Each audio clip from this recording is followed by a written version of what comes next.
Hello everyone, happy Whinypaluza Wednesday. Happy Whinypaluza Wednesday. Do you want to tell everybody about your exciting week and where you just were? I was on a entrepreneurs organization retreat with my forum group.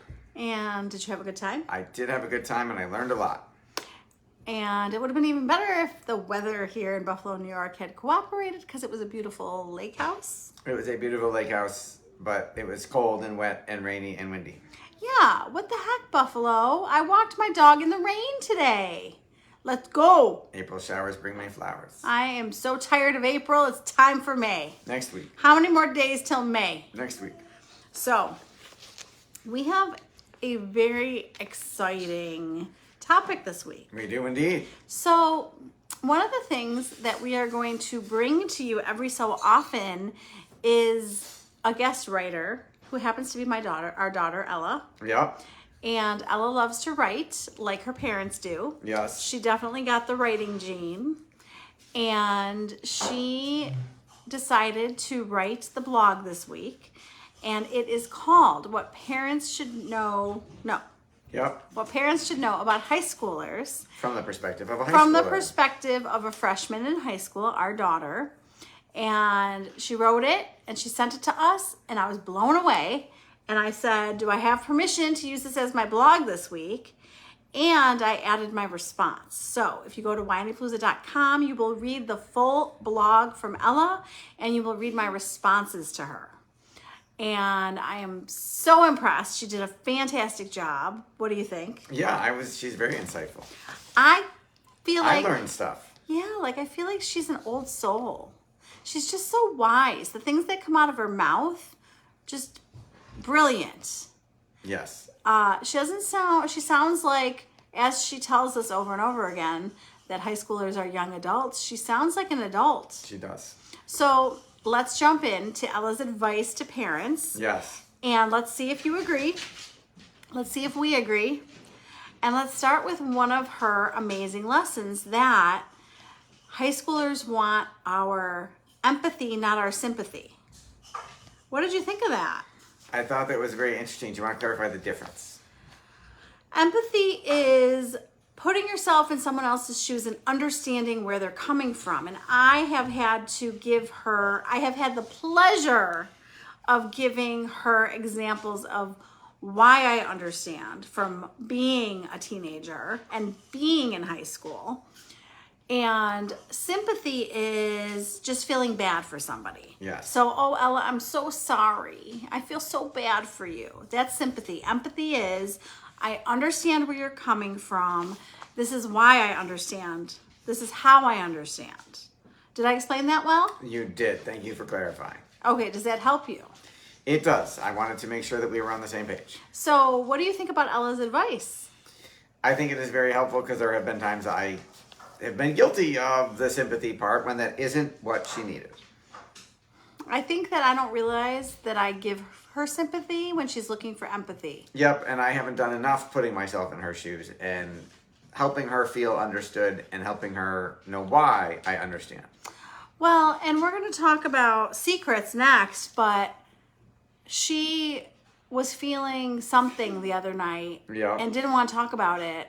And I was frustrated because I knew she was feeling something that she didn't want to talk about, and I wanted to help. And it does drive you crazy. And you want to get to it. Yeah, but I don't know if you noticed my progress, but I let it go. Yes, I was very proud of you. I let it go and didn't insist that she talk to me because I put myself in her shoes. How about that? And when I was a teenager, there were plenty of times that I wanted to talk to my mom about everything.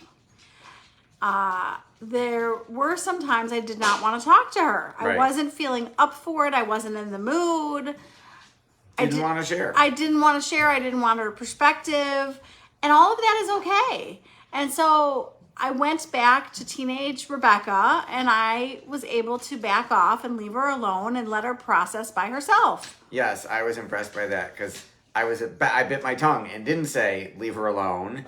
I hate when you say that. I know, and I caught myself, and you did it on your own, so it worked out for both of us. I am going to tell you that. You already know this, but I'm going to say it to make myself feel better. I am a very good mother, and you do not have to protect Ella from me. I am very good to her.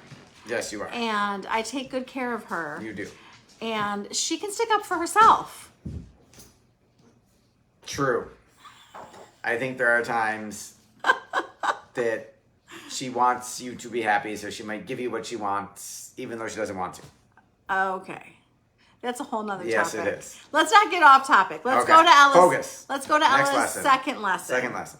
Her second lesson is to understand as parents that kids will have secrets. Teenagers are going to have secrets from us. And they're not going to tell us everything. And they don't want to tell us everything. And Ella says that they don't need to tell us everything. That sometimes they just want to figure it out by themselves. And I'm okay with that. She doesn't have to tell me everything. Here is what I want Ella and Max and Lily to know, our 3 kids. I want them to know that they don't have to talk to me. It's not a requirement. But my door is open to them and they can talk to me when they want to. And I want them to feel like there's not going to be judgment and punishment. I want them to feel like I can't wait to tell my mom versus I can't tell my mom, I don't want to get punished. Right. And, you know, Lily will tell you, we were just talking about this, I'm not going to punish you. I'm not a big punisher.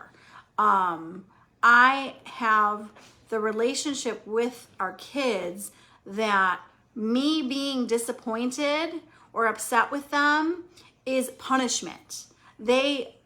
Our bond is strong. Yes. They want to please. They want to do well. They know what's expected. They're going to mess up. They're going to screw up. And they know that I'm not going to like ground them. Right? You might not. To a point. Right. To a point. When Seth gets involved, it's a whole nother story. But Seth, I messed that empathy up a little bit. But Seth doesn't realize that there are he does realize there's lots of hours that I'm home alone with them. Yes, I know this. That he's not here to punish them. Or enforce said punishment when you decide maybe not to, that I was being unreasonable. Yes. Well, Thankfully, that hasn't happened I'm too gonna much. give you some marital advice, everybody listening. Yep. One of the worst things you can do as a parent is to say a punishment to your child and then go to work and then expect your wife to enforce the punishment that she didn't even want them to have. So I'm saying you cannot give a punishment if you're not going to be here to enforce it because you're giving it to me. Yes, I might have given it to you to enforce once in the last 17 years. Yeah, we don't do that. I reject that. So anyways, that's just some off-topic advice. There you go. If you want to give a punishment, your partner should agree on the punishment. Yeah. And you should both be willing to enforce it. Yes. Just like if you threaten your child with something that you're going to do, you should be willing to actually follow through. You shouldn't say something that you're not going to actually do. And I do work on that. Yeah. And I don't tend to punish them, so they do know that. Yep. I mean, it is, let's knock on wood. I haven't had to. Yep, you've done a pretty good job. Let's hope that little one over there keeps that up. Yep. She's gonna start barking. Oh my god! Don't even start. There's no barking on the live, Lily. Ever. Okay. We're done with that. So. Oh my god! So it's so funny that I laugh and he gets upset. I'm like so entertained and he's. That's not helping the situation at all. You're making it worse. I will tell you more about that later. Let's talk about privacy. I will tell you that as a parent, I have learned to act a lot, but there are times where my laughter takes over and the strict parent is just not there. You know that happens. I have watched it happen. For 17 years. Yeah. Okay, privacy. So Ella says to give your child privacy. And she says that kids deserve privacy. They're mini adults, they're young adults. Adults want privacy, they want privacy, and that they should have privacy. And I have my own feelings on this. What are your feelings on this? As a teenager, I agreed with her, and I wanted privacy and did not want to tell my parents everything and did not want them involved in everything either. Right, but you're a dad now, so let's get into the dad shoes. I am going to Thankfully, Ella has never given us a reason not to trust her, so I'm going to respect her boundaries until we need them, and hopefully we never will. So my response to Ella is that she makes good points. The whole blog makes excellent points. And the difference with Ella is that Ella has earned privacy. Yes. She's earned trust. She's earned privacy. She's earned a lot of things because we give her a lot because she's so responsible and hardworking and trustworthy. So I think that it's okay with Ella as of today. She hasn't given us any reason. Right. She hasn't given us a reason not to trust her. But I'm going to tell you that I see children doing things that they shouldn't be doing, that their parents don't know about, or maybe texting one of my children something that their parents would be appalled at. Yes. And the parents don't know. And maybe some kids don't necessarily deserve that degree of privacy. So I think privacy is earned, and I don't think it's just given. I think it's case by case. I think that was an excellent point. Okay. So, Ella says if you take away their privacy, we're basically just going to make them be sneaky. We're going to find a way to get around it. Which is really good advice for us to know as parents, that you take something away, you're just going to make them try to sneak better. Yes. We don't want that. And find technological ways to do so. So, next is that you shouldn't punish your children for grades, which is so interesting, and I'm going to tell you why. So I'm not going to say never. I wouldn't punish my kids for their grades. We'll see if Seth agrees, because I see the effort that they're putting in. Right. So I see them studying. I see them trying. I was driving Lily to school today, and she was like, I'm so nervous for my test. I'm going to study more in home base. So she studied. She studied, a few days. She studied in home base. She was trying. So if she doesn't get a good grade, I'm not going to punish her because I know she tried. Right. Now, Ella is working her buns off and got a 98.88 average. We're not going to punish Ella for her grades. We know that she's working her buns off. There's no punishing her. However, if your child is showing no effort, that's a whole different situation. And before you jump to punishing your child, I'm not going to tell you not to punish your child, but what is the explanation? What is the understanding? Why aren't they putting in the effort? Why aren't they getting the good grades? And I'm going to tell you two reasons off the top of my head. Reason number one is they're struggling, so they've given up. Reason number two, they're bored out of their mind, so they've given up. So I find it tends to be one of the extremes. Is your child super smart and they are bored to tears? Is your child really struggling and doesn't even know where to begin? So there's a lot of other reasons, but I'm saying rather than jumping to punishing them, which they may deserve because they're putting in no effort, what is the root cause of them putting in no effort? That makes sense. Okay. So I agree with Ella, but I also think, again, it's a case-by-case basis. Right. Okay. Ella reminds us to tell our children that we're proud and how much that means to them. And when Ella is really down on herself, when we come in and tell her how proud we are of her and we give her specifics, I don't just like to say, I'm so proud of you. I like to tell them why I'm so proud of them. And why I say that is because it helps them identify their strengths. And going back to grades, instead of being like, I am so proud of you for getting that 100 on your test today, I want to say to Lily, I'm so proud of you because you studied so much for that test. So it's not the outcome necessarily that I'm proud of. I'm proud of how she got there. Right, because you can't always control the outcome. I think a specific praise is much more meaningful than generic.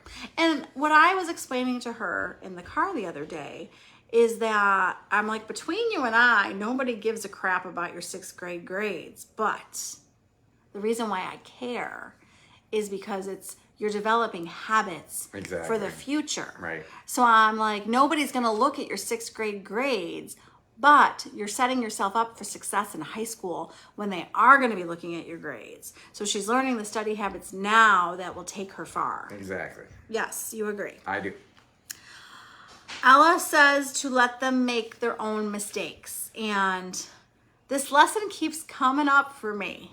So I think that I listened to a psychiatrist today say one of my favorite lines that I will always remember. And it was that he was getting self-esteem from solving his kids' problems, but he was stealing their self-esteem. Wow.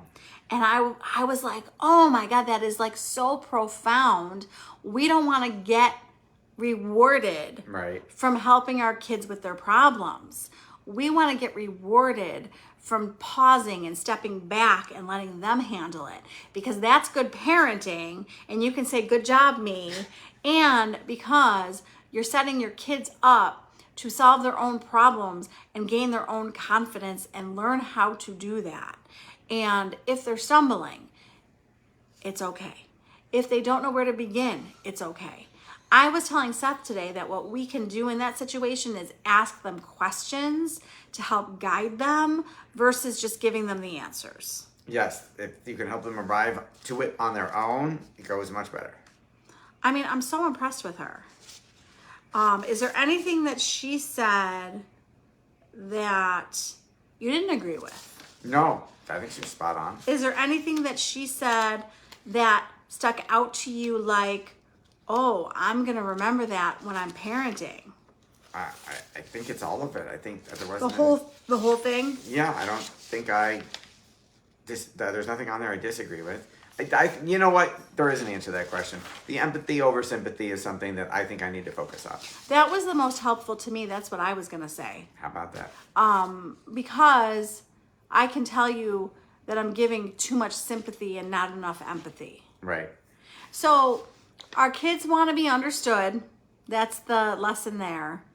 And our kids want to be understood and want us to listen more than they want us to give them advice, which is what I keep learning. Yep. Especially, this is so important.